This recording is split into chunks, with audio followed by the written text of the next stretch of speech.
Euskal Autonomia Erkidegoan duela ordu bete utzi du bertan bera segurtasun sailak haizeteagatik indarrean izan den alerta laranja eta abisu horian gaude une honetan. Gaizka Etxabe Jaurlaritzako larrialdi arreta zuzendaritzako eskuartze arduraduna Arratsaldeon. Bai, arratsaldean. Gaizka azken 24 orduetan 600 intzidentziatik gora kudeatu behar izan dituzue, zein da egoera une honetan? Bueno, zorizonez gogorrena pasatu da. Aizide asko lasaiti da eta iparmendera joan denien, uritzen hasi eta, bueno, asko bagatu da. Ez da, egun gogor, baina, bueno, oraindik aizide dutuko gutxi gora bera, gauko beratxe tarte, baina lehengoa konpatuta ez dutuko zer ikusirik. Bai, lan handi dugu, Atzo beratxetatik gorain arte, gutxi gora bera, 600 eta 40 gertarak eukidoguz. Gehienak Bizkaian. Bizkaian gehienak. Bilbon eta Ezkerraldean. Eta larrienak? Asunto larririk ez di egon. Egon die asunto asko, baina larri ez di egon.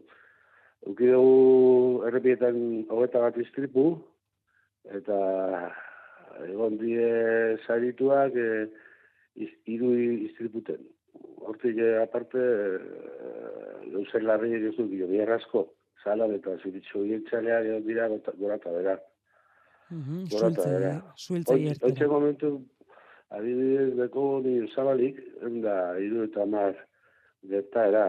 Gehiena dire hiriburutan, Hau Bilbon, Donostia aldean eta Gasteizen. Gaizka gainera haizeari arratsalde erdialdean edo euria ere gehitu zaio, arazo larrienak ala ere euriak baina gehiago haizeak, ezta? Claro, haizea izan da. Adibidez, esango txutatu batzuk, gogor jodu, Orduñan eta 90.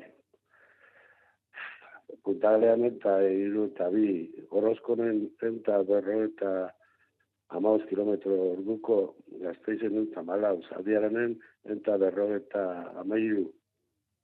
Jo. Graziak zorionez oin asko baretu dara. Eta suiltzeiak eta esandako larrialdi zerbitzuak galtzak bete lan esan duzu, jada lasaitua har daiteke edo hala dirudi, arriskuari dagokionez behintzat gauzak baretu dira, ezta? Asko baretu dira. Abino jarraitiko du, gaueko beratzitak behin dutxe gora bera, baina askoz, injarre asko ditxagoz. Gaizka Etxabe, larrialdi arreta zuzendaritzako eskuartze arduraduna, mila esker mezularian izateagatik. Eta, zori, arte.